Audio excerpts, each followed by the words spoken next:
मैं डॉक्टर विनय कुमार पटेल। आज मैं एक नया टॉपिक लेके आपके सामने उपस्थित हुआ हूँ। वो है सल्तनत कालीन महानतम शासक या शांतिप्रिय शासक फिरोज शाह तुगलक। फिरोज शाह तुगलक के प्रशासनिक कार्य एवं सुधार। फिरोज शाह तुगलक जब गद्दी पर बैठा तो उसका आदर्श था कि खजाना बा होने से अच्छा है लोगों का कल्याण, दुखी हृदय से अच्छा है खाली खजाना। ये फिरोज शाह तुगलक का आदर्श था। फिरोज शाह तुगलक का जन्म 1309 ईस्वी को गयासुद्दीन तुगलक के छोटे भाई अबोहर यानी पंजाब के निवासी रज्जब रज्जब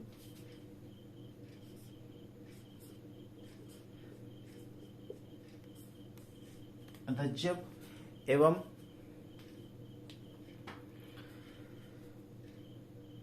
हिंदू स्त्री बीबी जैला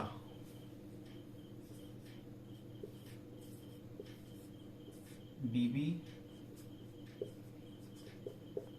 जैला जिनकी उपाधि थी बीबी कधानू। इनकी उपाधि थी बीबी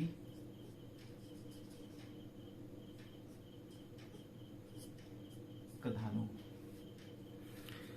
यानी यानी बीबी जैला जिनकी उपाधि थी बीबी कधानू, जो कि भट्टी पंजाब में था। भट्टी के राजा रहमल की पुत्री थी के गर्भ से हुआ था। फिरोज शाह का मूल नाम कमालुद्दीन फिरोज था। कमालुद्दीन फिरोज था। जब 20-21 मार्च 1351 ईस्वी को थट्टा यानी सिंध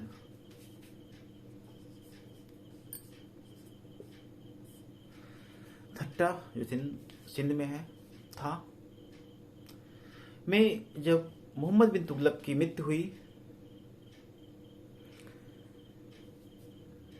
तब फिरोज शाह तुगलक की मृत्यु के बाद फिरोज शाह तुगलक शासक बना और सल्तनत काल के इतिहास में पहला शासक था जो कि जिसका 2 बार राज्याभिषेक हुआ। पहली बार 22-23 मार्च 1351 ईस्वी को थट्टा में, जहां पर मोहम्मद बिन तुगलक की मृत्यु हुई थी, वहां पे हुआ। और दूसरी बार राज्याभिषेक करीब अगस्त 1351 ईस्वी में दिल्ली में हुआ। फिरोज शाह तुगलक ने राज्य के विस्तार के स्थान पर जन कल्याण को अपना आदर्श बनाया, मतलब जनता के कल्याण को अपना आदर्श बनाया। उसके कुछ प्रशासनिक कार्य को हम थोड़ा से संक्षेप में देख सकते हैं। उसने पहला काम किया प्रशासनिक कार्य के अंतर्गत जो ऋण पंजिकाएं थी उसको समाप्त किया।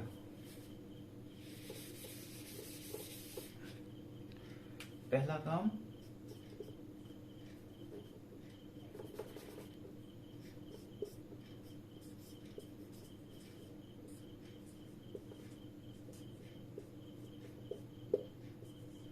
ऋण पंजिका की समाप्ति।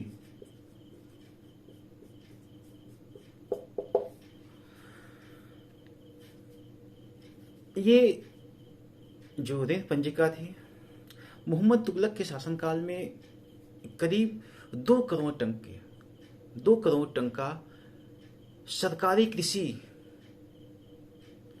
ऋण के रूप में सरकारी कृषि ऋण यानी सोनधार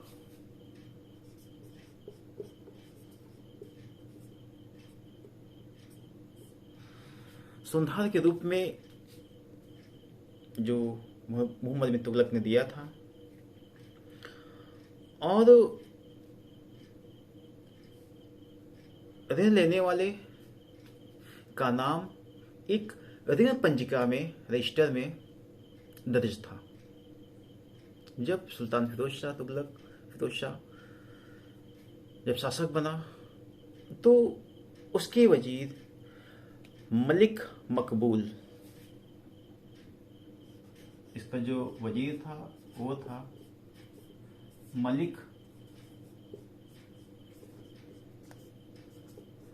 मकबूल, जिसे मोहम्मद बिन तुगलक ने कवामुल मुल्क की उपाधि दिया था। मोहम्मद बिन तुगलक ने इसे कवामुल मुल्क की उपाधि दिया था। अपने वजीर से फिरोज शाह तुगलक ने परामर्श किया और परामर्श करने के बाद उसने सभी ऋण पत्रों को इनको माफ कर दिया और जो ऋण पंजिका थी उसको उसने नष्ट करवा दिया। इसके बाद इसका दूसरा कार्य था वजीर पद पर नियुक्ति। वजीर या वजारत के पद पर नियुक्ति।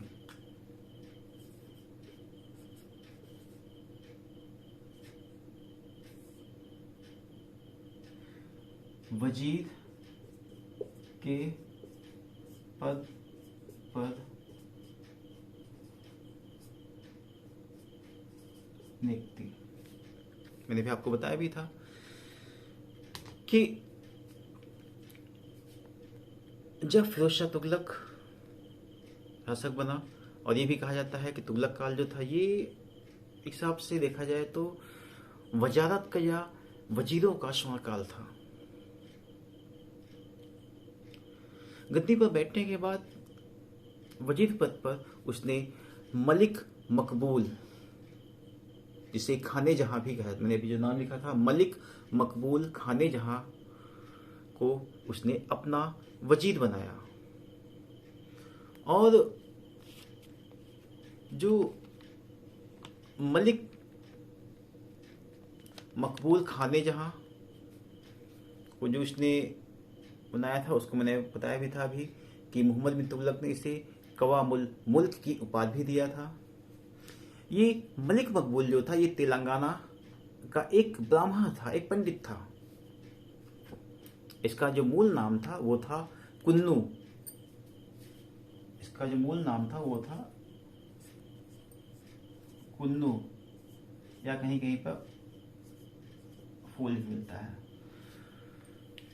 मलिक मकबूल का मूल नाम कुन्नू था, जो कि ब्राह्मण था। बाद में इसने इस्लाम धर्म स्वीकार कर लिया और फिर मोहम्मद बिन तुगलक ने इसे कवामुल मुल्क की उपाधि दिया।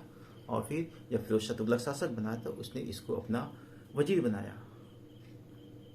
और फिरोज शाह तुगलक के समय इसे करीब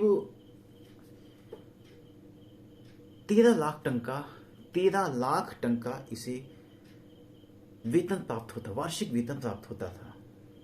एक बार जब फिरोज शाह तुगलक के समय, या फिर फिरोज शाह तुगलक ने एक बार कहा भी था, उसने कहा था कि खाने जहां, यानी इसी मलिक मकबूल को ही खाने जहां कहा था, खाने जहां ही दिल्ली का महान एवं वास्तविक सुल्तान है। खुद फिरोज शाह तुगलक ने कहा था अपने वजीर को। और ये फिरोज शाह तुगलक मलिक मकबूल को अपना भाई भी कहता था। इसके बाद इसने जो दूसरा कार्य किया था वो था जो रक्तपात में जो यातनाएं, रक्तपात या के माध्यम जो यातनाएं दी जाती थी उसको इसने प्रतिबंधित कर दिया।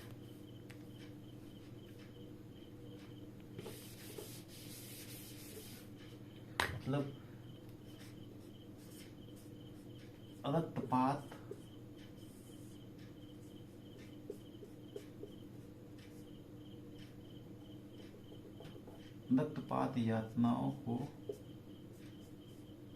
यातनाओं की समाप्ति।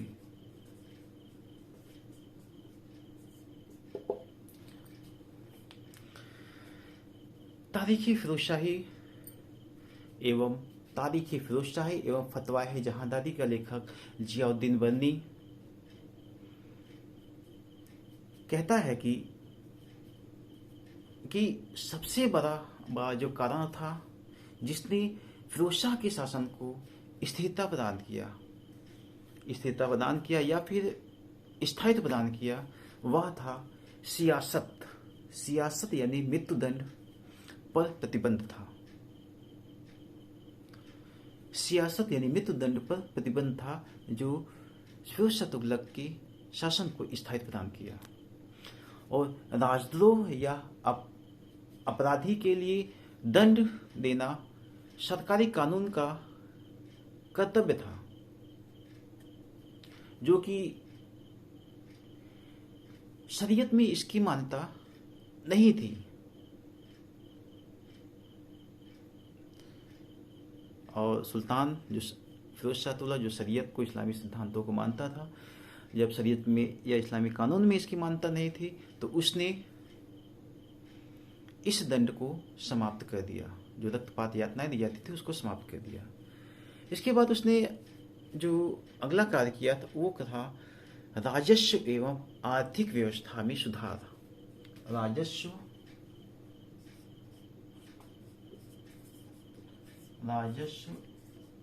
एवं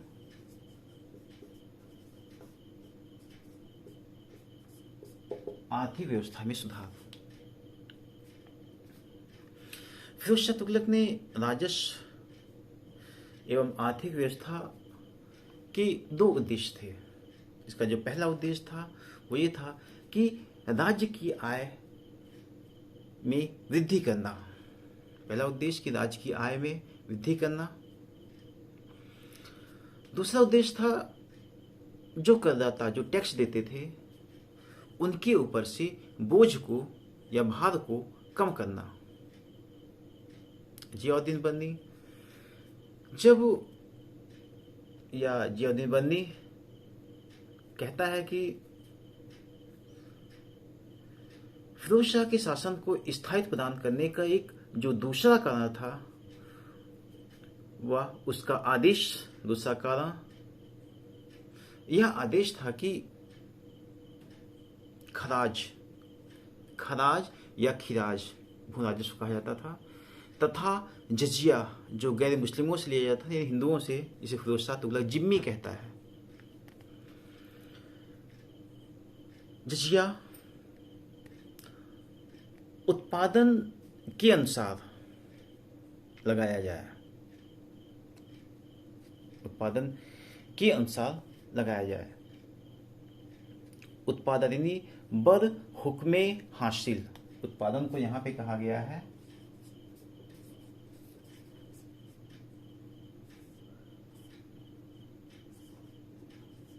बर हुक्मे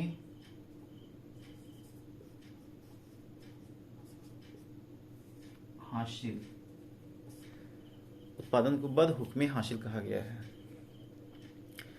उसके अनुसार लगाया जाए। और फिरोज शाह तुगलक सल्तनत काल का पहला शासक था जिसने राज्य को कितनी आमदनी होती है उसकी आय का ब्यौरा तैयार करवाया, उसका वार्षिक ब्यौरा तैयार करवाया। और इसके लिए उसने एक व्यक्ति को नियुक्त किया जिसका नाम था ख्वाजा हिशामुद्दीन जुनैदी। ख्वाजा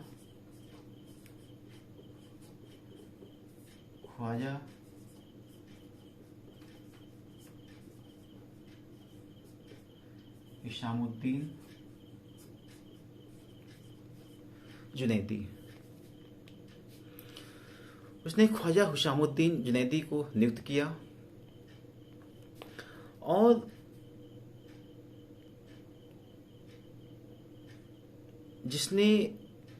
जुनैदी ने विभिन्न प्रांतों का, पूरे जो प्रांत थे उनका दौरा किया। उसने संपूर्ण राज्य का दौरा किया और फिर ये दौरा करीब 6 वर्षों तक किया। 6 वर्षों के बाद उसने निरीक्षण के नियम के आधार पर निरीक्षण के नियम के आधार पर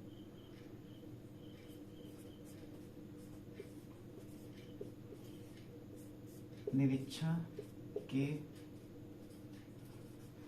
नियम के आधार पर जिसे बरहुक्मे मुशाहिदा कहा जाता है, निरीक्षण के नियम को बरहुक्मे मुशाहिदा कहा जाता है। निरीक्षण के नियम के आधार पर संपूर्ण राज्य की आय करीब 6 करोड़ 75 लाख टंका अनुमानित किया। कहीं कहीं पर 6 करोड़ 85 लाख, मतलब 6 करोड़ 75 या 85 लाख टंका, 6 करोड़ 85 लाख टंका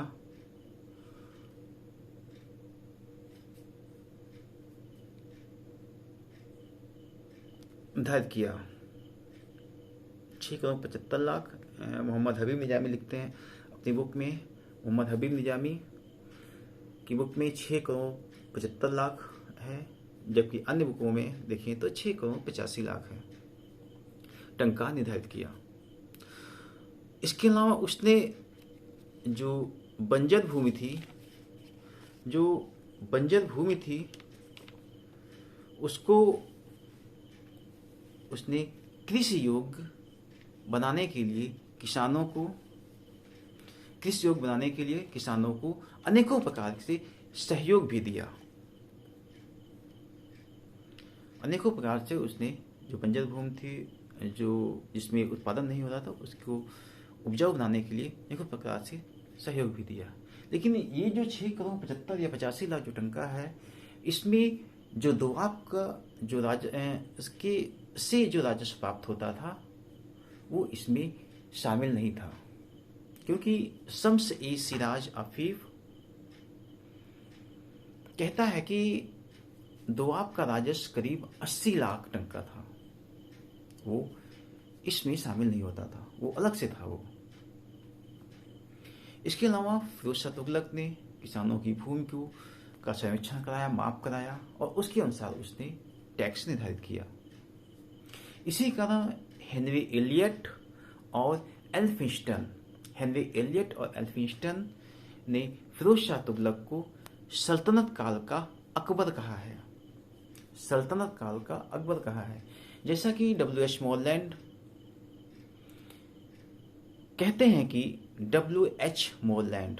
कहते हैं कि मुस्लिम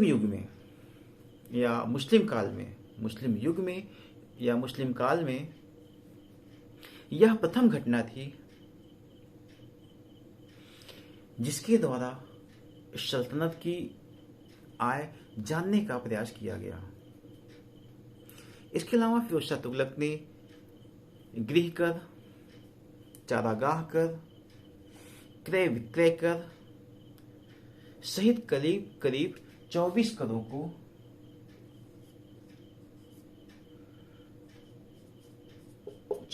को समाप्त कर दिया और केवल उसने 4 प्रकार के टैक्स लिए। वो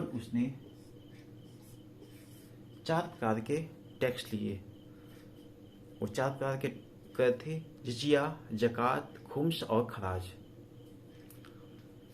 जजिया के बारे में हम लोग जानते हैं कि भारत में पहली बार जजिया मोहम्मद बिन कासिम ने सिंध में लगाया था।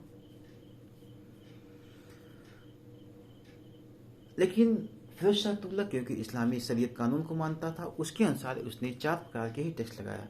जजिया, जिसके अंतर्गत बच्चे, वृद्ध लोग, अपाहिज और जो सूफी संत थे और जो पंडित या ब्राह्मण वर्ग थे, वो लोग जजिया से मुक्त थे, उनको टैक्स नहीं देना था। लेकिन फिरोज शाह तुगलक मध्यकालीन भारत का पहला शासक है जिसने ब्राह्मणों को, पंडितों को भी जजिया टैक्स देने के लिए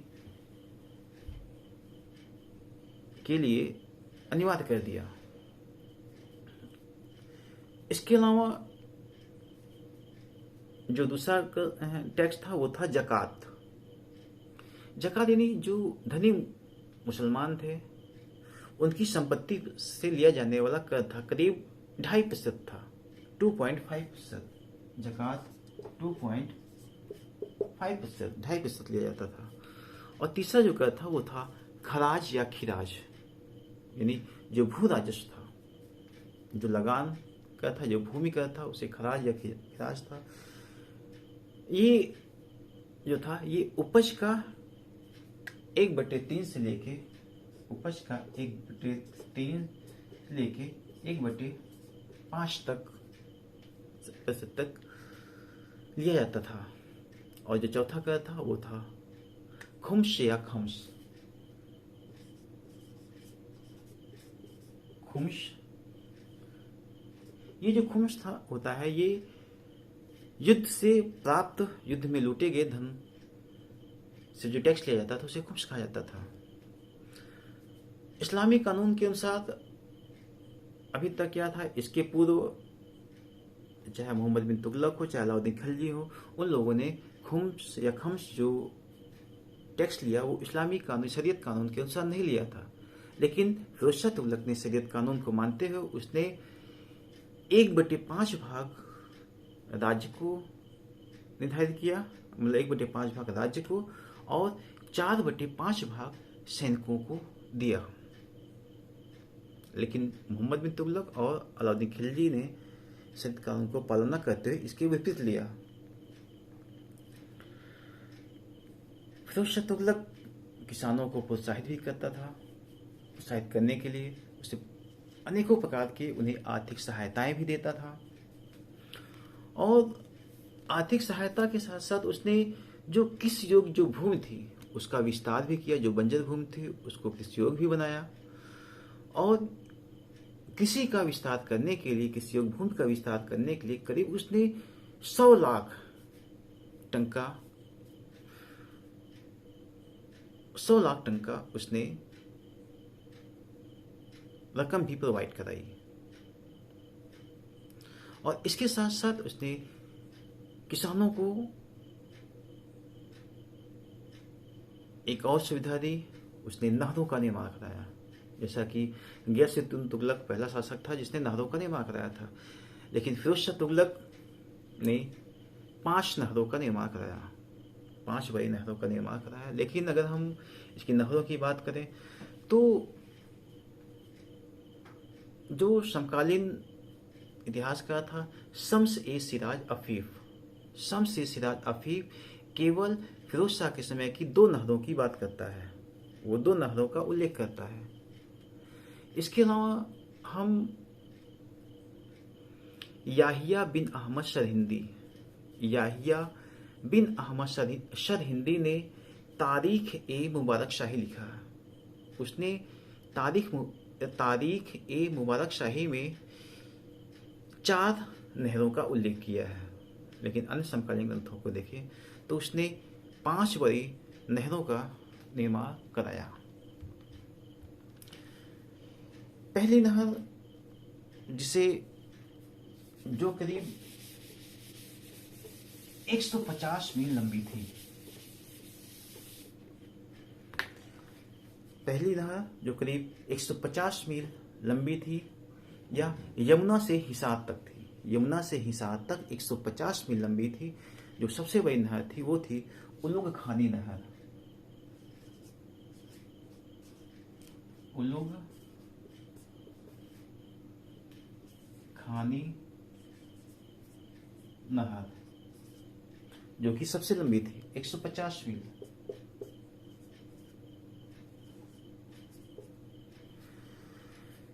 जो कि यमुना से हिसार तक थी। दूसरी नहर थी रजबाही नहर।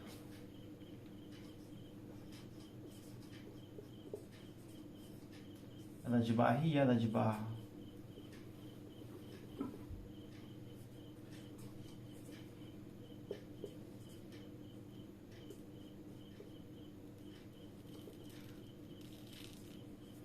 रजबाह नहर।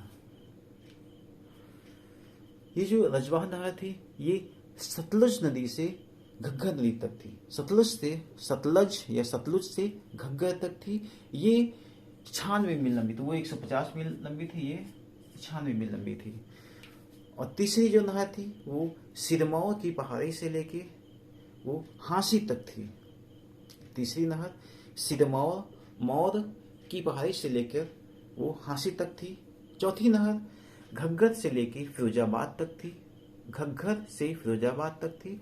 पांचवी नहर जो थी वो यमुना से फिरोजाबाद तक थी।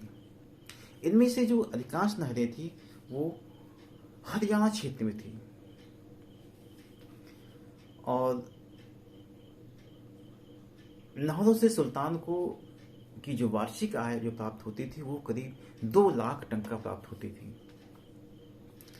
नहरों के अतिरिक्त सुल्तान ने तालाबों एवं कुओं का भी निर्माण कराया, जिससे अन्य क्षेत्रों में किसानों को जल की आपूर्ति या सिंचाई की सुविधा प्राप्त हो जाए। इसके अलावा फिरोज शाह तुगलक ने एक नई बात ये थी कि वो कहा था मध्यकाल का पहला शासक था जिसने सिंचाई कर लिया, जिसे हक ए शर्ब कहा जाता है। सिंचाई कर को हक ए शर्ब, हक ए शर्ब सिंचाई कर कहा जाता है, जो करीब 10% लिया जा रहा था। जो टैक्स था सिंचाई कर था वो 10% था। शमस सिराज अफीफ अपनी पुस्तक तारीख फिरोजशाही में सुल्तान फिरोज शाह तुगलक के लाभदायक राजस्व सुधारों के बारे में उल्लेख करता है। कहता है कि जनता के जो घर थे, जनता के घर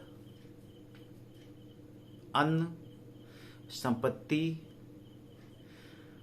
फर्नीचर से भरे पड़े थे। प्रत्येक व्यक्ति के पास प्रचुर मात्रा में सोना चांदी था। कृषक वर्ग की कोई भी महिला बिना गहने के या बिना आभूषण के नहीं देखी जा सकती थी। कोई घर ऐसा नहीं था जहां पर पलंग ना हो, पलंग यानी चारपाई ना हो, ना हो, और धन खूब बहता था। ये शमस सिराज अफीफ अपनी तारीखी फिरोजशाही में कहता है। इसके अलावा उसने एक अलग काम ये किया, एक अलग सुधार ये किया, वो था शुक्रवार की जो नमाज होती थी उसमें परिवर्तन किया। शुक्रवार की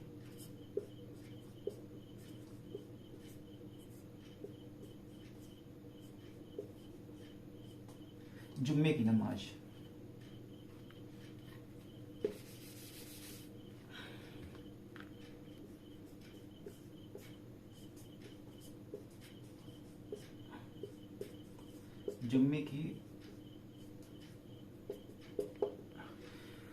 शुक्रवार की जुम्मे की नमाज में भी उसको परिवर्तन किया या परिवर्तन दिखाई देता है। फिरोज शाह तुगलक के पूर्व शुक्रवार को जो खुतबा यानी जो धार्मिक प्रवचन में केवल अभी तक क्या था, केवल चारों खलीफा मतलब अबू बकर, उमर, उस्मान, अली के साथ साथ वर्तमान जो शासक होता था उसका नाम कहा जाता था खुतबे में या धार्मिक प्रवचन में। लेकिन फिरोज शाह तुगलक ने इसमें परिवर्तन किया। उसने आदेश दिया कि जो शुक्रवार की जो नमाज होती है उसमें या खुतबे में, शुक्रवार की नमाज या खुतबे की नमाज में उसके पूर्ववर्ती जो शासक हैं उनके नाम का उल्लेख किया जाए, पूर्ववर्ती शासकों का नाम का उल्लेख किया जाए। इसमें मोहम्मद गोरी, इल्तुतमिश, नासिरुद्दीन महमूद,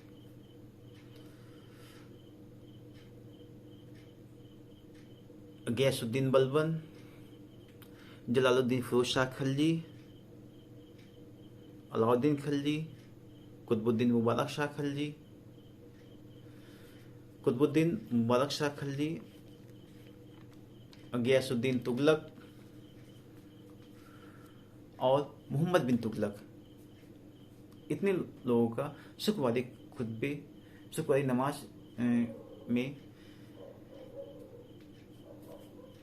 शुक्रवारी जो खुतबा होता था उस जो नमाज होता था उसमें पूर्ववर्ती शासकों का नाम पढ़ा जाता था, लिया जाता था। लेकिन इसमें गुलाम वंश के संस्थापक कुतुबुद्दीन ऐबक का नाम नहीं लिया जाता था। क्यों नहीं लिया जाता था, इसके पीछे रीजन भी था, क्योंकि वो कहता था कि वो जो शासक है वो उसको शासक नहीं मानता था बल्कि एक गुलाम मानता था।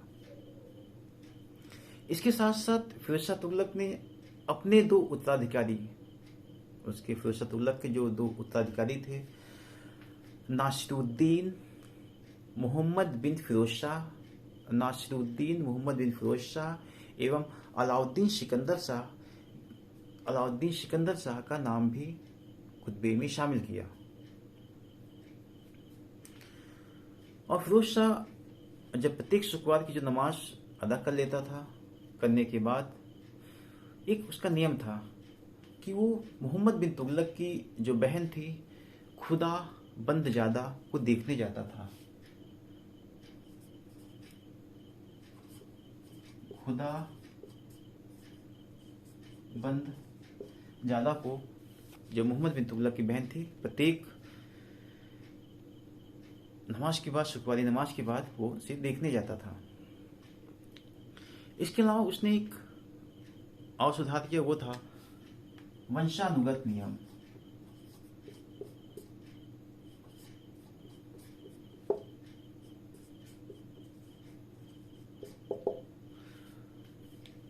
ये जो वंशानुगत नियम था,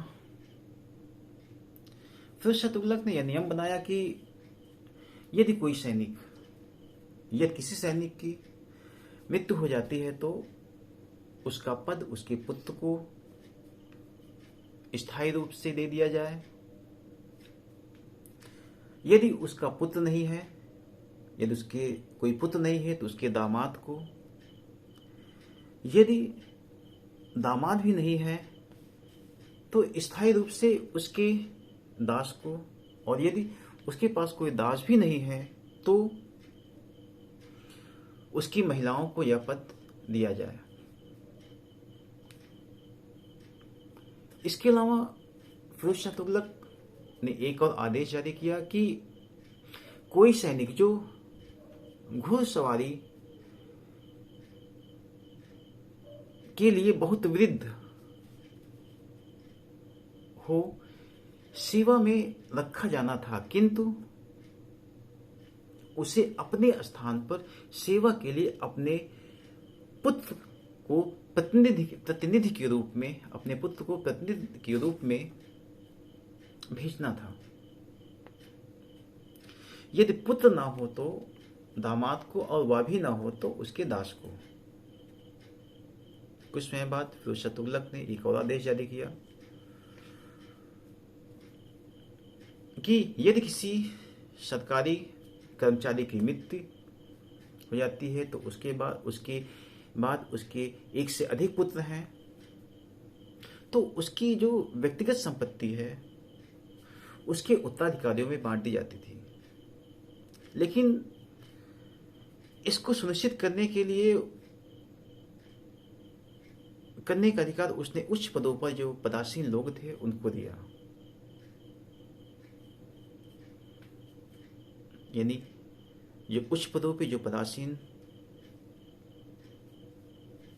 थे उनको दिया कि किस पुत्र को कौन सा पद दिया जाए, किस पुत्र को कौन सा पद दिया जाए। इसके अलावा अमीरों और सैनिकों को संतुष्ट करने के लिए फिरोज शाह तुगलक ने एक और वंशानुगत नियम बनाया, लागू किया। और अपनी आत्मकथा में वो कहता भी है कि जब अल्लाह अपने विरुद्धों को की आजीविका नहीं छीनता है तो मैं कैसे किसी को उसके पद से पदच्युत या हटा सकता हूँ, पदच्युत या हटा सकता हूँ। फिरोज शाह तुगलक ने सैनिकों को नगद वेतन की जगह वजह या भू राजस्व के रूप में वेतन देता था या जागीर के रूप में वेतन देता था। और ये भी कहा जाता है फिरोज शाह तुगलक के समय भ्रष्टाचार जो था वो चरम पर था। एक बार खुद फिरोज शाह तुगलक ने अपने एक सैनिक को एक टंका दिया, रिश्वत के रूप में दिया कि वो अपना घोड़ा जो अश्व था, जो उसका घोड़सवार जो घोड़ा था, उसको वो पास करा ले। मतलब वो खुद भ्रष्टाचार को बढ़ावा देता है।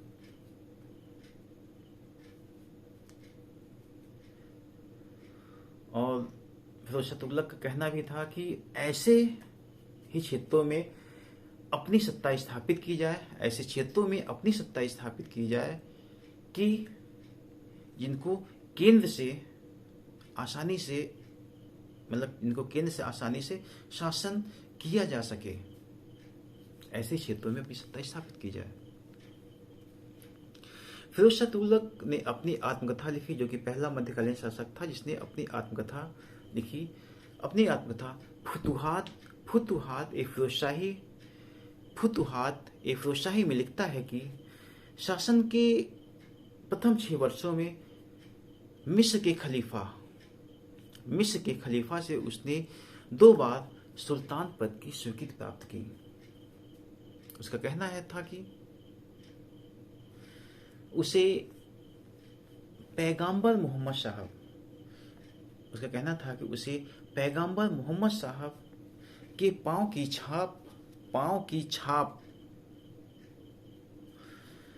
की छाप उपहार में प्राप्त होती रहे। पैगंबर मोहम्मद साहब के पांव की छाप उसे उपहार के रूप में प्राप्त होती रहे। उसने सैयद उस सलातिन की उपाधि धारण की। सैयद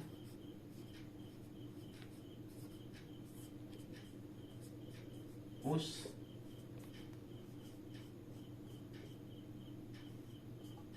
सलातिन की उपाधि धारण की। माना जाता है कि फिरोज शाह ने मोहम्मद अबू बकर मुतवक्किल ए अल्लाह से मानाभिषेक प्राप्त किया था।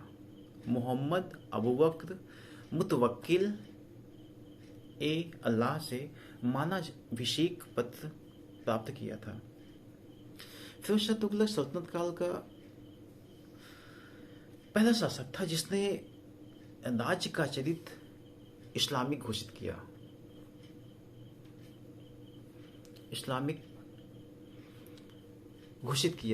उसने फिक्र ए फिरोजशाही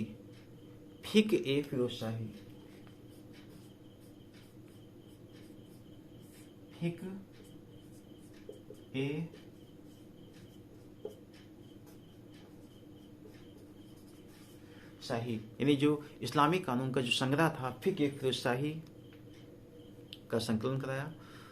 और फिक्र फिरोजशाही यानी जो इस्लामिक कानून का संग्रह को उसने फिरोजाबाद की जो जामा मस्जिद थी उसकी दीवारों पर उसने उत्कीर्ण करवाया, खुदवाया। उसका ये कहा था कि जो भी जामा मस्जिद नमाज पढ़ने आए उसी कार्यों को देखें। और राज्य के खर्च पर और फिरोज शाह तुगलक राज्य के खर्च पर हज की व्यवस्था करने वाला पहला सल्तनत कालीन शासक था। सुल्तान ने गैर मुस्लिमों को धर्म परिवर्तन का लालच भी दिया। जैसा कि शमसे सिराज अफीफ कहता है कि हिंदू दूर से आते हैं और इस्लाम ग्रहण करते हैं या स्वीकार करते हैं, बदले में पद एवं धन प्राप्त करते थे।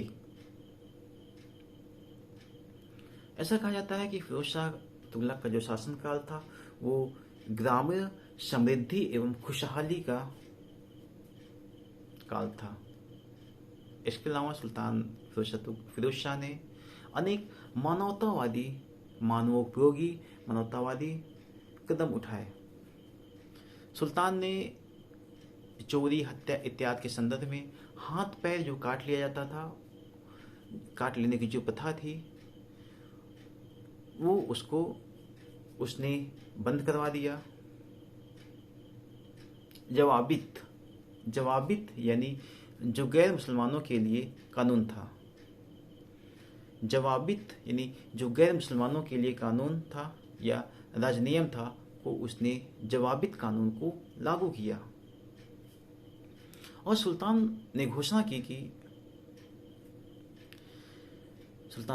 फिरोज शाह ने घोषणा की कि बिना किसी उचित कारण के किसी भी सुल्तान का रक्त नहीं बहाया जाए, किसी भी मुसलमान का रक्त नहीं बहाया जाएगा। बिना किसी उचित कारण के किसी भी मुसलमान का रक्त नहीं बहाया जाएगा। कहता है कि राज्य का काम केवल दंड देना है। व्यवस्था कहता है कि राज्य का काम केवल दंड देना एवं कर वसूल करना, केवल दंड देना एवं कर वसूल करना नहीं है। राज्य का काम केवल दंड देना और कर वसूल करना नहीं है, बल्कि वह एक कल्याणकारी संस्था है, जिसे मानव उपयोगी या मानव के कल्याण के लिए भी कार्य करना है उसे। इसके अलावा उसने सिक्कों का भी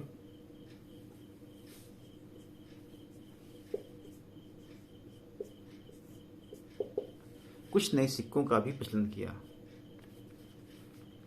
तो तुगलक ने कुछ नए सिक्कों का भी प्रचलन किया।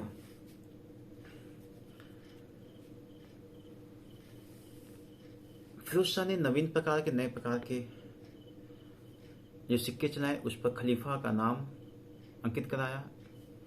और इसका जो टकसाल अधिकारी था वो था कजर शाह।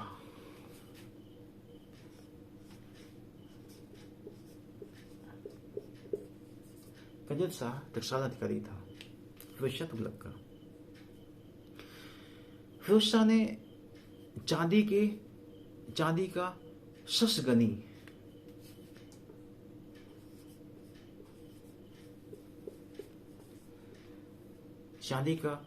शस्गनी नामक सिक्का चलाया, जो कि 6 जीतल के बराबर था, जो कि 6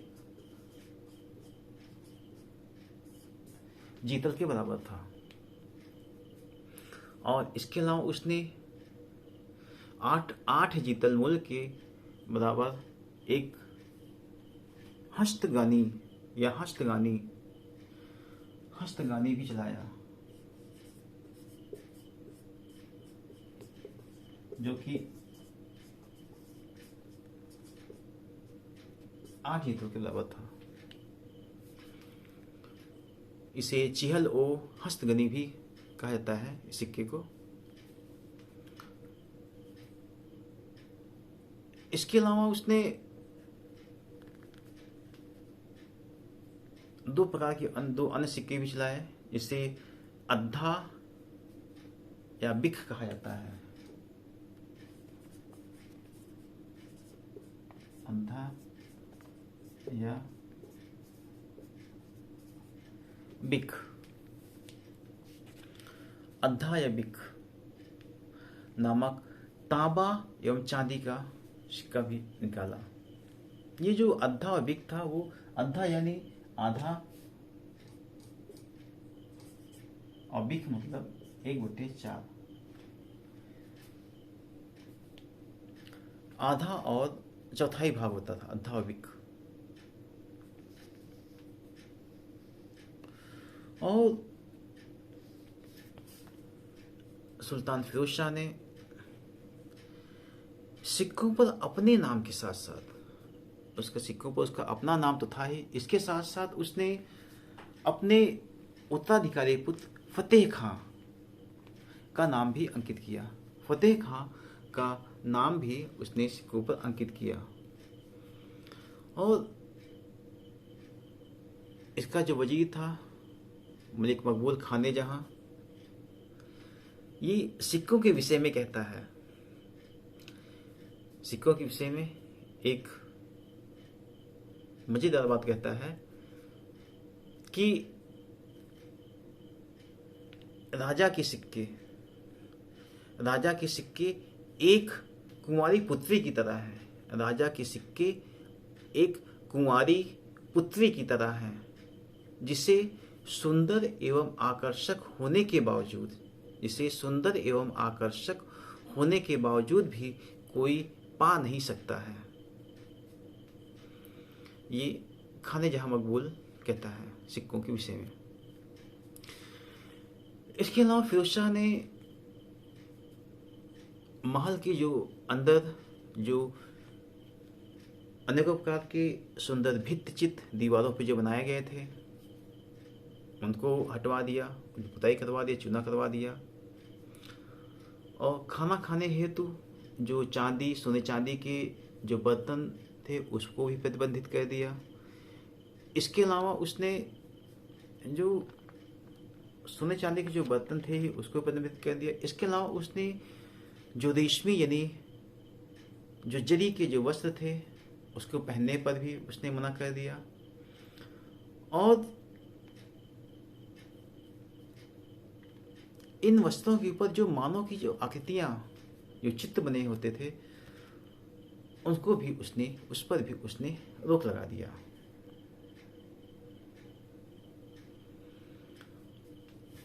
और ये कहा जाता है कि सल्तनत काल में का ये पहला शासक था जिसने महिलाओं को जो संतों की मजारों पर जाती थी उस पे उनको जाने के लिए उसने प्रतिबंध लगा दिया। मतलब संतों की मजारों पर जो महिलाएं जाती थी उस पे उसने प्रतिबंध लगा दिया, क्योंकि महिलाओं के जाने से वहां पे अनेकों प्रकार के अनैतिक कार्य होने लगे थे। मोहम्मद बिन तुगलक ने जिन लोगों को दंड दिया था, उनसे एक सदिच्छा पत्र लिखवाकर, सदिच्छा पत्र यानी एक उनसे कि अब हम भविष्य में कभी भी कोई दंड नहीं करेंगे, अगर करते हैं तो मुझे दंड दिया जाएगा। जो मोहम्मद बिन तुगलक के समय के जो व्यक्ति थे, तो उनसे सदिच्छा पत्र सुल्तान फिरोज शाह तुगलक ने लिखवाया और उसे सुल्तान के मकबरे के सामने उसे रख भी, मोहम्मद बिन तुगलक जो मकबरा था उसके सामने उसको रख भी दिया गया। और सुल्तान स्वयं राज का ट्रस्टी एवं जनता की भलाई के लिए खुद जिम्मेदार था।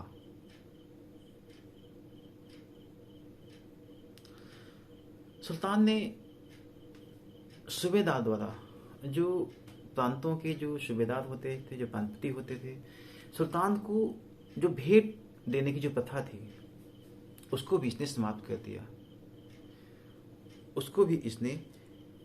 कर दिया, ताकि किसानों पर और बोझ न पड़े।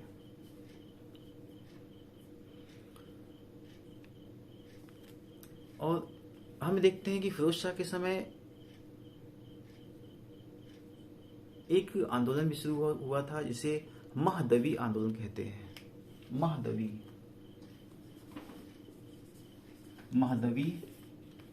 आंदोलन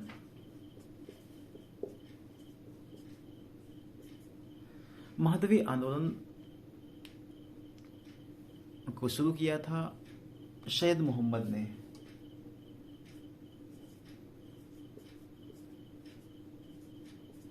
सैयद मोहम्मद ने महदवी आंदोलन को फिरोज शाह तुगलक के समय शुरू किया था, लेकिन युद्ध हुआ था। और लेकिन उसके समय एक व्यक्ति था जिसका नाम था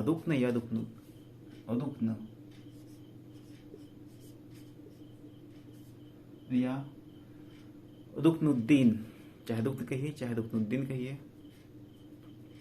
इस व्यक्ति ने स्वयं को महदी घोषित कर लिया। जब सुल्तान को उसको पता चली तो उसने उसको मृत्युदंड दे दिया, इसके अलावा सुल्तान ने एक ट्रांसलेशन डिपार्टमेंट भी खोला, मतलब अनुवाद विभाग भी उसने खोला, अनुवाद विभाग।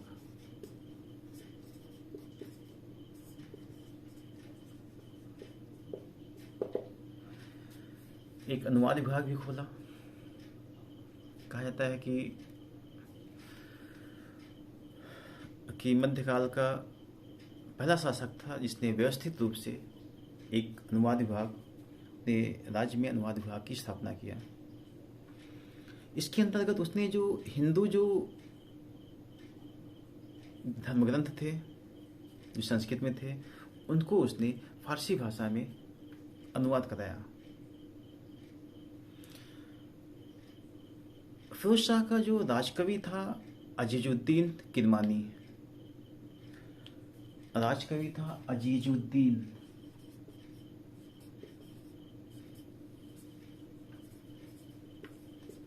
अजीजुद्दीन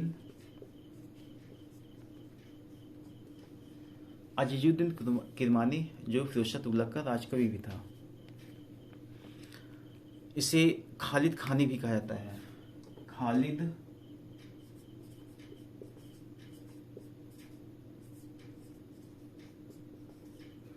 खालिद खानी, ये जो अजीजुद्दीन किरमानी यानी खालिद खानी द्वारा जो संस्कृत की जो पुस्तकें थी उसका फारसी भाषा में अनुवाद किया गया, फारसी भाषा में अनुवाद किया, और उस अनुवाद का नाम था दलायल ए फिरोज शाही।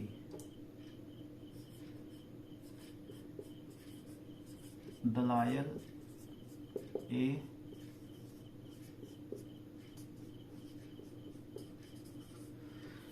ए फिरोज शाही। ये जो दलाइल फिरोज शाही है ये दर्शन और नक्षत्र विज्ञान से संबंधित है, दर्शन और नक्षत्र विज्ञान से संबंधित है।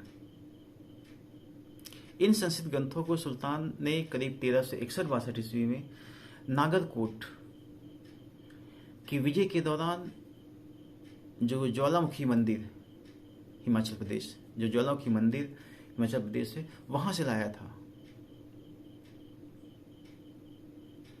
और पहली बार सुल्तान फिरोज शाह तुगलक के शासनकाल में गुजरात के सूबेदार के नेतृत्व में या उसके संरक्षण में संगीत की एक पुस्तक राग दर्पण का फारसी भाषा में अनुवाद,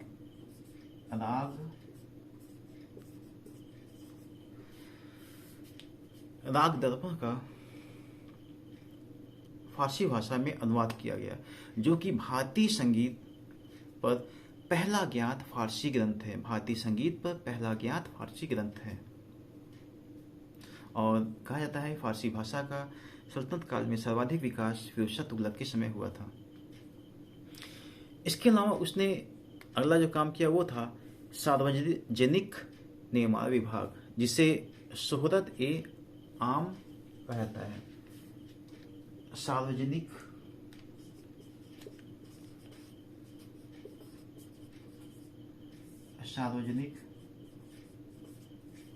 निर्माण विभाग, इसे शोहरत ए आम भी कहा जाता है। फिरोज शाह तुगलक पहला मध्यकालीन शासक था जिसने सार्वजनिक निर्माण विभाग का या शोहरत ए आम विभाग की स्थापना किया। इस सार्वजनिक निर्माण विभाग का जो वास्तुकार था, जो मुख्य प्रमुख था, वो था मलिक गाजी सहना। मलिक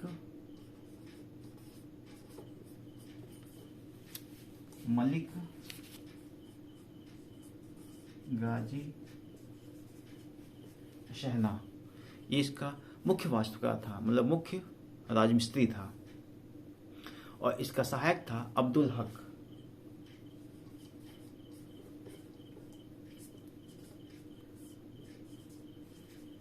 अब्दुल हक इसका सहायक था। सुल्तान ने कुछ इस सार्वजनिक निर्माण विभाग के अंतर्गत कुछ इमारतों की मरम्मत भी करवाई और उसके साथ कुछ निर्माण भी करवाया। मरम्मत के अंतर्गत इसने, क्योंकि फिरोज शाह तुगलक अपनी आत्मकथा फुतुहात ए फिरोज शाही में कहता है कि अपनी फुतुहात ए फिरोज शाही में कहता है कि मुझ पर ईश्वर की अनुकंपाओं में एक यह है कि पूर्व सुल्तानों तथा महान अमीरों की इमारतों की मरम्मत करने में मैं समर्थ हुआ, और जैसे इन मरम्मत कार्यों को अपने निजी निर्माण कार्यों से प्राथमिकता दी है। मरम्मत कार्य के अंतर्गत उसने पुरानी दिल्ली थी, वहाँ की पुरानी दिल्ली की जामा मस्जिद उसकी मरम्मत कराई। दिल्ली की में जो कुतुब मीनार थी उसकी चौथी मंजिल पे जब फिरोज शाह तुगलक के समय जब बिजली गिरी तो उसने मरम्मत कराई और चौथी जगह 2 मंजिल बनवा दिया, और वो जो अभी तक 4 मंजिल थी वो 5 मंजिल हो गई। इसके अलावा उसने अलाई दरवाज़ा एवं हौज खास जो लौनी खलजी ने बनवाया था उसकी मरम्मत कराई उसने। इसके अलावा सुल्तान इल्तुतमिश ने एक मदरसा बनाया था जिसे मदरसा ए मुइज्जी कहा जाता है या इल्तुतमिश का मदरसा कहा जाता है, उसका भी मरम्मत कराई। इसके अलावा उसने मोहम्मद बिन तुगलक द्वारा निर्मित जो जहाँ पनाह जो नगर था वहाँ पे जो इमारतें थी उसको भी मरम्मत कराई, और उसने सुल्तान इल्तुतमिश के मकबरे की भी मरम्मत कराई। मदरसे के साथ साथ सुल्तान इल्तुतमिश के उसके मकबरे की भी मरम्मत कराई, और सुल्तान जलालुद्दीन फिरोज शाह खलजी और उसके बाद अलाउद्दीन खलजी के मकबरे की भी मरम्मत कराई, और फिर उसके बाद उसने ताजुद्दीन काफूरी के मकबरे की भी मरम्मत कराई। फिर सूफी संत शेख निजामुद्दीन औलिया के मकबरे की भी उसने मरम्मत कराई। इसके अलावा उसने कुछ निर्माण कार्य भी किए। फरिश्ता के अनुसार कहता है कि फिरोज शाह तुगलक या फिरोज शाह ने 300 नगर, 20 महल, 40 मस्जिद, 5 मकबरे और 1200 बाग लगवाए। फिरोज शाह तुगलक एक महान कला प्रेमी था, हम लोग जानते भी हैं, और इसके अंतर्गत उसने एक विभाग बनाया इसका नाम था दीवान ए इमारत विभाग।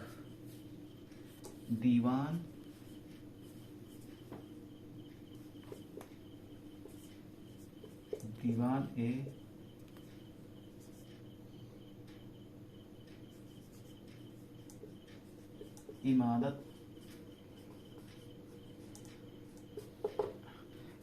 ए इमारत विभाग बनाया, जिसे शम्स सिराज अफीफ इमारत खाना कहता है। अफीफ इसी को इमारत खाना भी कहता है। इमारत खाना, शम्स सिराज अफीफ इसी को इमारत खाना भी कहता है। इसके अलावा उसने यात्रियों के रहने के लिए सराएं बनवाई, वहाँ पे पूरी व्यवस्थाएं भी कराई, और फिरोज शाह ने दिल्ली के 5वें नगर फिरोजाबाद की स्थापना की। दिल्ली के 5वें नगर फिरोजाबाद की स्थापना की।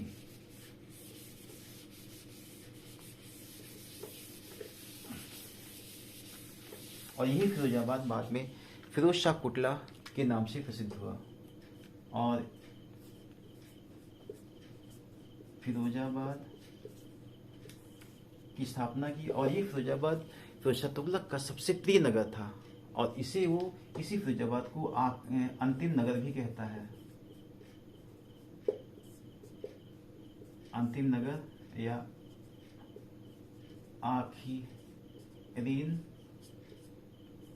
आखिरीन पुर भी कहता है इस फिरोजाबाद जो उसका सबसे प्रिय नगर था। उसी को अंतिम नगर कहता है या आखिरीनपुर भी कहता है। और इसके अलावा उसने 300 शहरों 300 नगरों की भी स्थापना की, जिसमें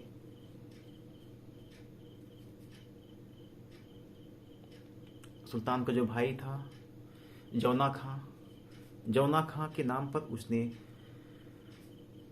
1359-60 ईस्वी में गोमती नदी के तट पर जौनपुर की स्थापना की। जौनपुर की स्थापना की 1359-60 ईस्वी में अपने भाई जौना खां की स्मृति में उसने जौनपुर की स्थापना की। इसके अलावा उसने फतेहाबाद, फिरोजपुर एवं लरासे बुजुर्ग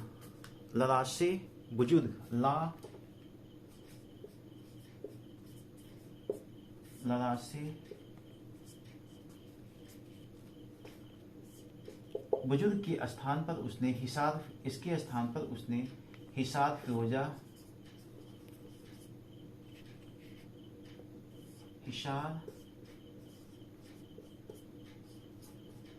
फिरोजा नगर की स्थापना की।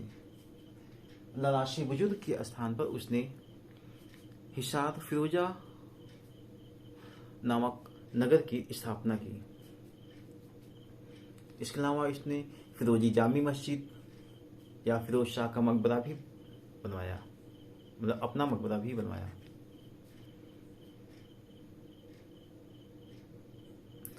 खाने जहां तेलंगानी यानी जो फिरोज शाह तुगलक का वजीर था, इसका मकबरा भी इसके समय बना। और इसका खाने जहां तेलंगानी का जो पुत्र था जूना शाह ने खाने जहां तेलंगानी का मकबरा बनवाया, जो कि कहा जाता है कि मध्यकालीन भारत का पहला मकबरा है जो कि अष्टकोणीय था। खाने जहां तेलंगानी का मकबरा मध्यकालीन भारत का पहला मकबरा था जो कि अष्टकोणीय था, जिसे उसके खाने जहां तेलंगानी के पुत्र जूना शाह ने बनवाया था। और इसी खाने जहां तेलंगानी ने कला या कलन मस्जिद भी बनवाया था। कला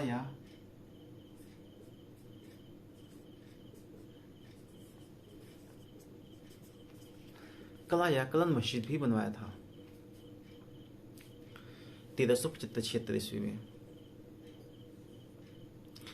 फिरोज शाह जब अपने सैनिक अभियान में था, तो बंगाल के अभियान में था, तो उसने वहां पे इकदला का नाम बदलकर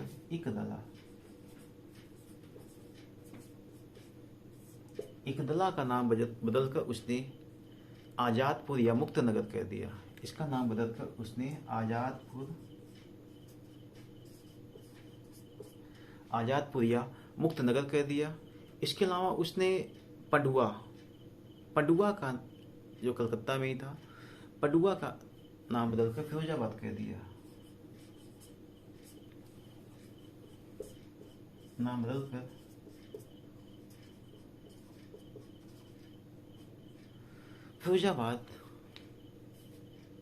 पडुआ का नाम बदलकर उसने फिरोजाबाद कर दिया गया।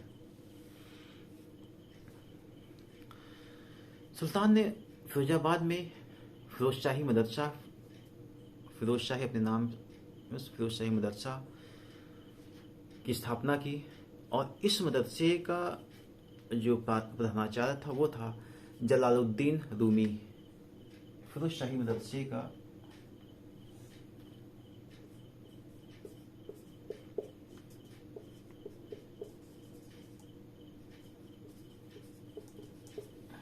जलालुद्दीन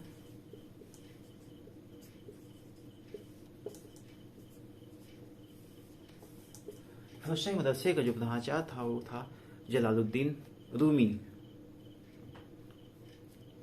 सुल्तान शिकार एवं मनोरंजन के लिए कुश्क ए शिकार महल का भी निर्माण कराया। कुश्क एक शिकार महल का भी निर्माण करवाया।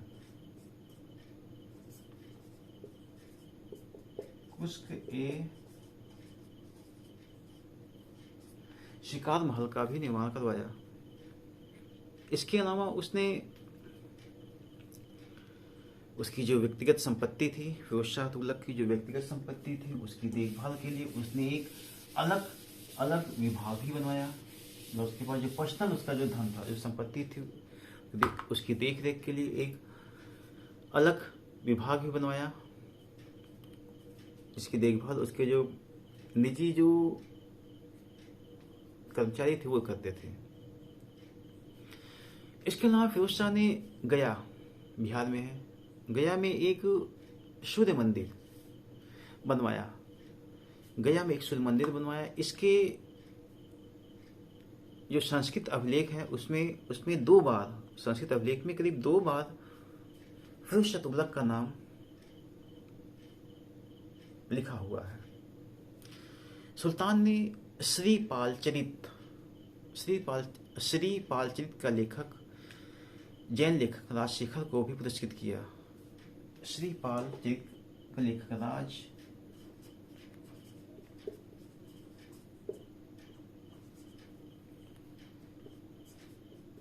श्री पाल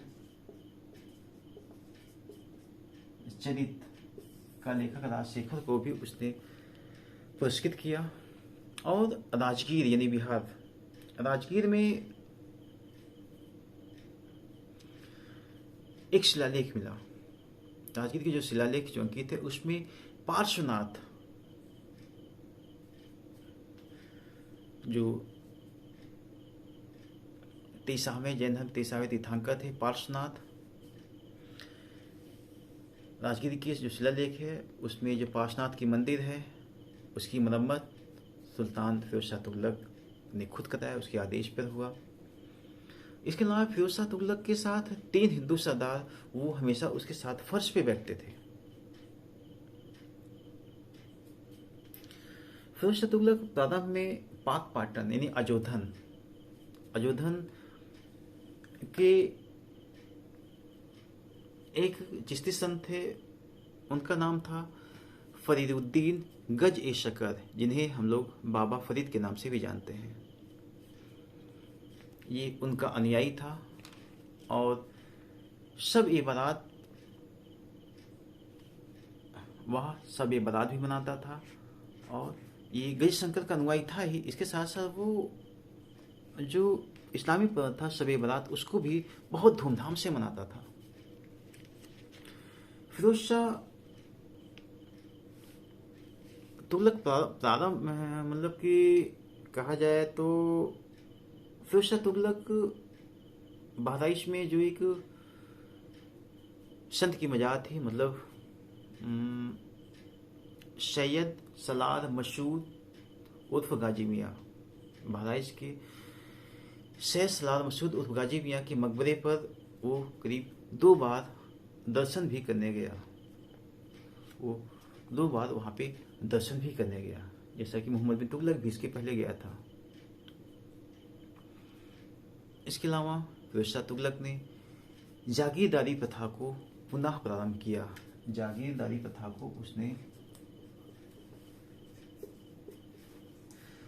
को उसने पुनः प्रारंभ किया। उसने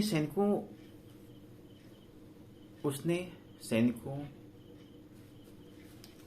सेनापतियों एवं असैनिक पदाधिकारियों, जो सैनिक थे, जो सेनापति थे, जो असैनिक पदाधिकारी थे, को जागीर के रूप में वेतन देने की प्रथा शुरू की। इसके अलावा उसने इतलाक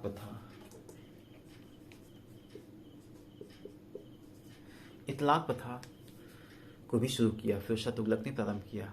इतलाक एक प्रकार का हुड्डी होता था, मतलब एक पत्र होता था, जैसे वर्तमान में हम लोग चेक को समझ सकते हैं, लेकिन चेक में और हुड्डी में बहुत अंतर था,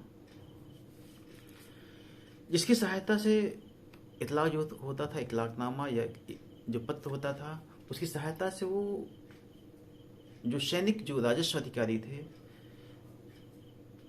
जो सैनिक और राजस्व अधिकारियों को वो वेतन देता था। उनको सैलरी देता था उनको।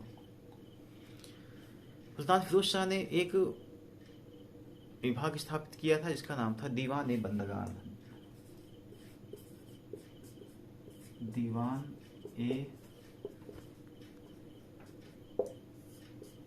दीवान ए बंदगान। ये जो, क्योंकि फिरोज शाह तुगलक दासों का बहुत शौकीन था, दासों को संरक्षित करने के लिए उसने एक विभाग बनाया, इसे दीवान ए बंदगान कहा जाता था। और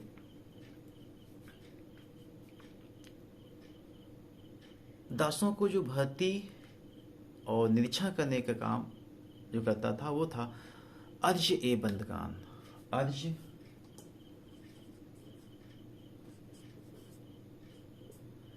ए बंदगान जो था वो दासों को भर्ती करता था, उनकी निरीक्षण करता था। और कहा जाता है सुल्तान फिरोज शाह तुगलक के समय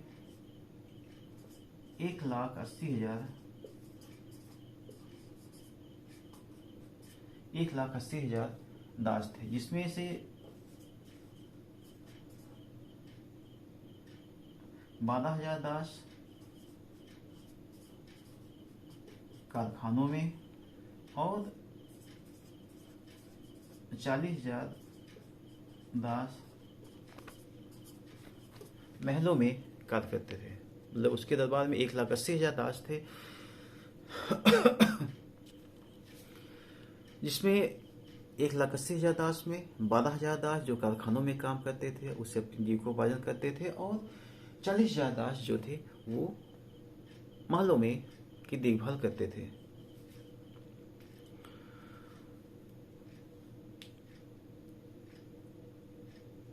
और इन दासों को उनकी श्रम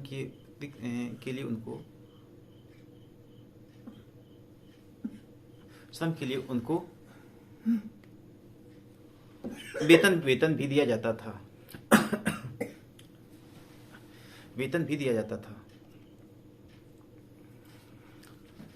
और ये कहा जाता है कि इसके अलावा उसने एक दास मतलब कि एक विभाग और स्थापित किया था, जिसे दीवान ए खैरात या दान विभाग, दीवान ए खैरात या दान विभाग कहा जाता है। इस विभाग की स्थापना फिरोज शाह तुगलक ने किया था। इस दीवान ए खैरात में जो दीवान ए खैरात में जो गरीब या विधवाएं होती थी, जो गरीब लोग होते थे या जो गरीब विधवाएं होती थी, उनकी भरण पोषण का कार्य एवं देखभाल किया जाता था इस दीवान ए खैरात में, यानी दान विभाग में। और दीवान ए खैरात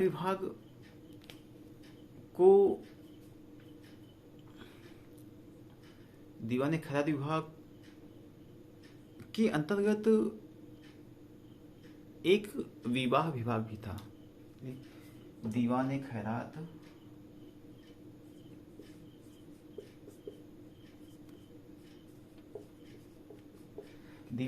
विभाग के अंतर्गत एक विवाह विभाग भी था। ये जो विवाह विभाग था, ये जो इसमें केवल जो मुस्लिम महिलाएं थी, जो मुस्लिम विधवाएं थी या मुस्लिम जो कन्याएं थी, उनके विवाह के लिए आर्थिक सहायता दिया जाता था। इसके अलावा सुल्तान ने एक अलग विभाग बनाया था, उसका नाम था दीवान ए इस्तिहाक। दीवान ए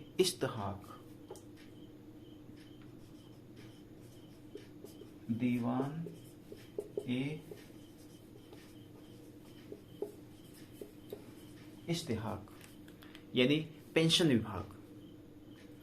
दीवान ए इस्तिहाक मतलब पेंशन विभाग।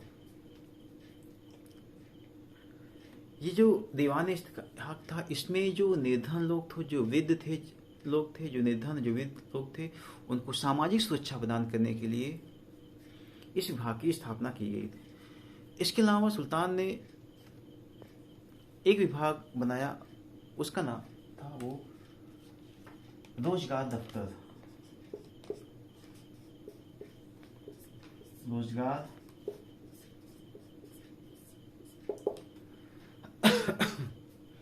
रोजगार दफ्तर बनाया।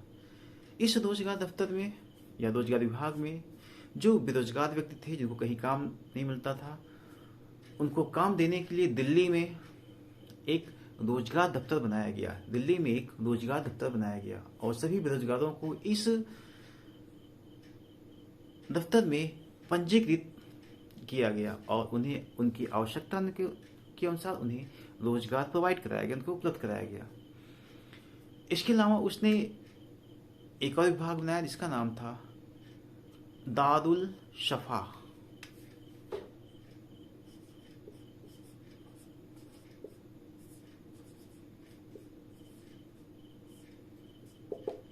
दारुल सफा, यानी ये जो दारुल सफा कह सकते हैं, इसको सिफा खाना भी कह सकते हैं। ये जो दारुल सफा था, फिरोज शाह तुगलक ने इस विभाग को स्थापित किया। इसमें अंतर्गत जो बीमार व्यक्ति थे, बीमार व्यक्तियों के इलाज के लिए दिल्ली में एक खैराती दवाखाना, इसी दारुल सफा को या दारुल सिफा को खैराती दवाखाना भी कहा जाता है। फिरोज शाह तुगलक ने दिल्ली में एक खैराती दवाखाना या दारुल सिफा की स्थापना किया और यहाँ पे जो बीमार व्यक्ति, जो रोगी थे, उनको निःशुल्क दवा और भोजन दिया जाता था। शम्स सिराज अफीफ अपनी तारीख फिरोज शाही में कहता है कि फिरोज शाह के समय एक मदिरा विभाग भी बना था। अफीफ के अनुसार है ये मदिरा या शराब विभाग।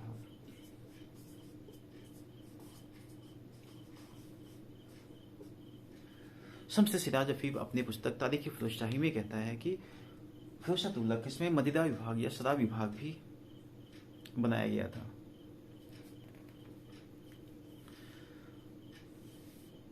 इसके अलावा सुल्तान फिरोज शाह ने दिल्ली में करीब 1200 बाग लगवाए। दिल्ली में 1200 बाग मतलब 1200 बाग लगवाए और सलोरा बांध पर करीब 80 बाग लगवाए।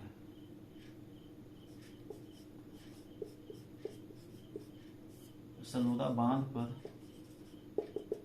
करीब 80 बाग लगवाए। चित्तौड़ में 44 बाग लगवाए। चित्तौड़ में 44 बाग लगवाए और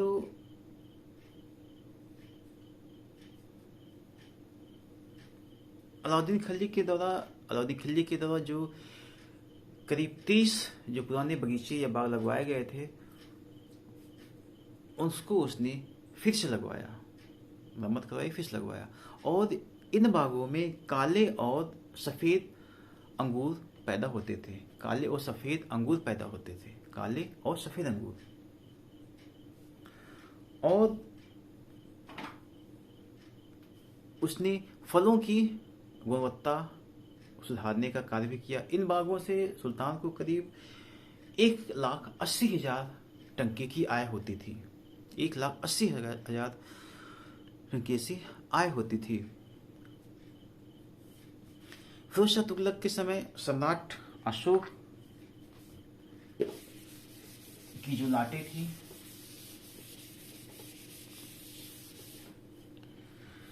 फिरोज शाह तुगलक के समय सम्राट अशोक ने पाषाण का स्तंभ मतलब पत्थर का स्तंभ, जिसे इतिहासकार सोने का स्तंभ या स्वर्ण स्तंभ कहते हैं, स्वर्ण स्तंभ भी कहते हैं, जिसे वह टोपरा यानी जो सहारनपुर के पास है, जिसे वह टोपरा से दिल्ली मंगवाया। टोपरा से वो दिल्ली मंगवाया। और इसके साथ साथ हम देखते हैं कि हम्म, इस अशोक स्तंभ पर, यानी ये जो अशोक स्तंभ था, इसको मंगाए जाने का हमें सर्वप्रथम उल्लेख मिलता है सीरत ए फिरोज शाही, जो अज्ञात लेखक है। इसकी अभी तक सीरत ए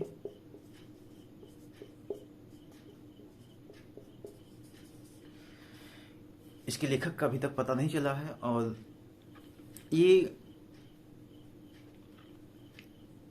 सीरत ए फिरोज शाही में फिरोज शाह तुगलक द्वारा टोकरा से जो अशोक की पाषाण स्तंभ जो मंगाए गए, उसका उल्लेख पहली बार सर्वप्रथम उसी में मिलता है। और इसके अनुसार फिरोज शाह ने कैपशटन नामक एक यंत्र था,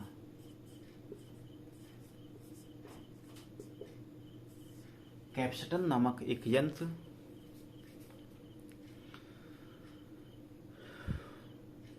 एक यंत्र की सहायता से ये अशोक के स्तंभ को 1367 1367 या 68 ईस्वी में स्थापित किया। शमशेर सिराज अफीफ अपनी तारीखी फिरोजशाही में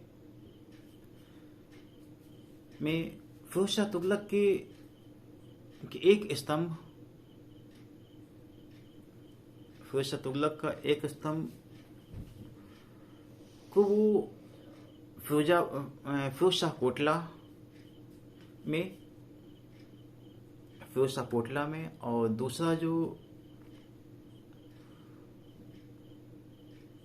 था वो उसी से कुछ दूर एक छोटी माउंटेन थी, पहाड़ी थी, वहां पे उसने शिकारगाह में स्थापित किया।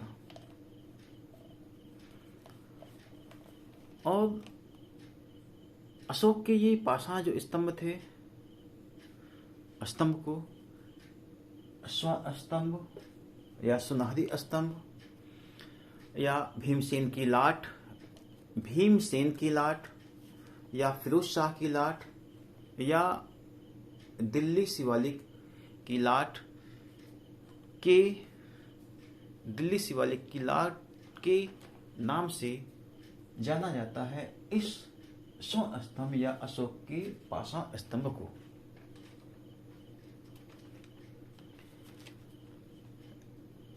इसके अलावा फिरोज शाह ने शिक्षा के क्षेत्र में भी काफी सुधार किया और फिरोज शाह तुगलक के शासनकाल में पहली बार व्यावसायिक शिक्षा का प्रचलन दिखाई देता है। उसका उद्देश्य ये था कि जिससे उसे अच्छे मिस्त्री या कारीगर मिल सके, अच्छे वर्कर मिल सके, अच्छे कार्य करने वाले मिल सके, इसलिए उसने व्यावसायिक शिक्षा का उसने प्रचलन किया। फिरोज शाह ने अपनी आत्मकथा जो करीब 32 पृष्ठों में है, 32 पेजों में है, इसका नाम था फुतुहात ए फिरोज शाही। मैंने तभी लिखा था फुतुहात ए फिरोज शाही। उसने अपनी आत्मकथा लिखी। ऐसा कहा जाता है कि करीब सल्तनत काल का पहला शासक था जिसने अपनी आत्मकथा लिखी। और फिरोज शाह ने शिक्षा के क्षेत्र में श्रीनगर में भी एक मदरसे की स्थापित किया। उसने फिरोज शाही मदरसे की स्थापित किया ही था दिल्ली में, जिसका प्रमुख था जलालुद्दीन रूमी, मैंने आपको बताया ही था। और इसके अलावा उसने अपने दरबार में विद्वानों कवियों को भी इकट्ठा किया, जिसमें और इन विद्वानों कवियों को प्रतिवर्ष वो करीब 36 लाख टंका व्यय करता था। और जो छात्र थे, जो विद्यार्थी थे, उनको छात्रवृत्तियां या स्कॉलरशिप भी देता था। इसके दरबार में जियाउद्दीन बर्नी रहता था, जो कि जिसने तारीख ए फिरोज शाही और फतवा ए जहांदारी लिखा। तारीख ए फिरोज शाही और फतवा ए जहांदारी लिखा। और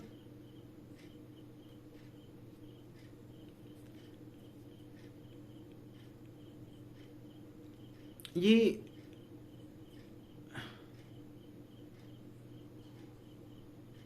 जियाउद्दीन बन्नी। जियाउद्दीन बन्नी ने हिंदुस्तान में गुलाब के उत्पादन यानी गुलाब के जो फूल होता है उसके बारे में भी लिखा है। इसने फिरोज शाह के काल में लिखा है कि फिरोज शाह के काल में अनेक प्रकार के गुलाब के फूल दिखाई देते हैं और उसको वो अपनी पुस्तक में लिखता है जियाउद्दीन बन्नी। इसके अलावा इसके दरबार में एक दूसरा दरबारी विद्वान था, वो था शम्स सिराज अफीफ, शम्स ए सिराज अफीफ। इसने एक पुस्तक लिखी, उसका नाम था तारीखी फिरोज शाही। जैसा जियाउद्दीन बन्नी लिखा था उसके आगे फिर उसने तारीखी फिरोज शाही उसी के नाम के अंदर लिखा। अफीफ ने फिरदौसी के शाहनामा में लिखित एक ईरानी परंपरा थी। शम्स सिराज अफीफ ने फिरदौसी ने जो शाहनामा पुस्तक लिखी थी उसमें उसने लिखा था एक ईरानी परंपरा या ईरानी कथा का उल्लेख किया है। वो लिखता है कि स्त्री और सर्प यानी सांप, स्त्री और सर्प ये भयानक चीज है, भयानक वस्तु हैं, इन्हें मार डालना चाहिए इन्हें। और जैसा कि शम्स सिराज अफीफ ने अपनी पुस्तक में बारूद के पटाखे या बारूद के बारे में भी लिखा है, क्योंकि बारूद का प्रयोग का प्रथम जो लिखित साक्ष्य हमें मिलता है वो मिलता है अमीर खुसरो के समय। बारूद का प्रथम जो लिखित साक्ष्य मिलता है मध्यकाल में वो मिलता है अमीर खुसरो ने दिया है, वो दिया है जलालुद्दीन फिरोज शाह खलजी के समय। इसके समय में बारूद का पहला प्रयोग दिखाई देता है, लेकिन शम्स सिराज अफीफ ने अपनी तारीखी फिरोज शाही में बारूद के पटाखों का उल्लेख किया है और ये कहता है कि जब शब बारात होता था उस समय इन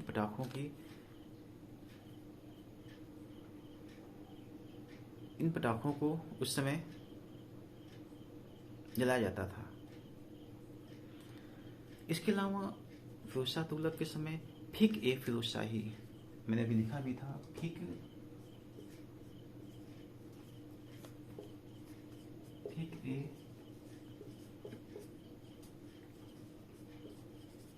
ए फिरोज शाही जो कि इस्लामी कानून का एक संग्रह है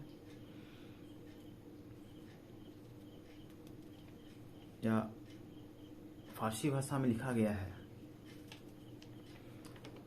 इस्लामी कानून का संग्रह। जैसा कि आगे चल के औरंगजेब ने भी इस्लामी कानूनों का एक संग्रह बनवाया था। इसके अलावा फिरोज शाह तुगलक ने अपने राज्य में कारखानों को भी स्थापित किया, वस्तुओं के उत्पादन के लिए, कपड़ों या फिर अन्य वस्तुओं के उत्पादन के लिए कारखानों की भी स्थापित किया। इसका उल्लेख हमें शम्स सिराज अफीफ अपनी तारीखी फिरोज शाही में देता है। कारखाने का जो प्रमुख होता था उसे मुतसद्दिफ कहते थे। मुतसद्दिफ कहते, ये कारखाने का प्रमुख होता था। और हमें फिरोज शाह तुगलक के समय 36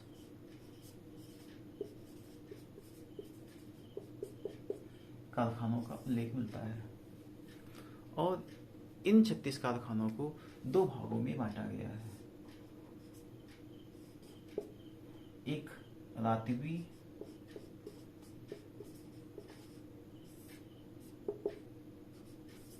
कारखाना, ये जो रातवी कारखाना था इसमें कर्मचारियों को नकद वेतन मिलता था। इसमें पेल खाना या आबदार खाना इसमें शामिल थे, अन्य विभाग इत्यादि विभाग शामिल थे। रातवी जो था कारखाना, इसमें जो कर्मचारी थे उन्हें नगद वेतन दिया जाता था। दूसरा जो था वो था गैर रातवी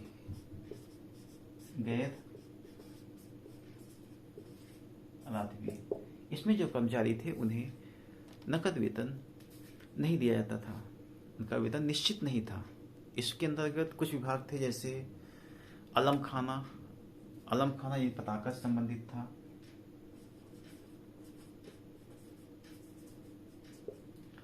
अलम खाना या जामदार खाना,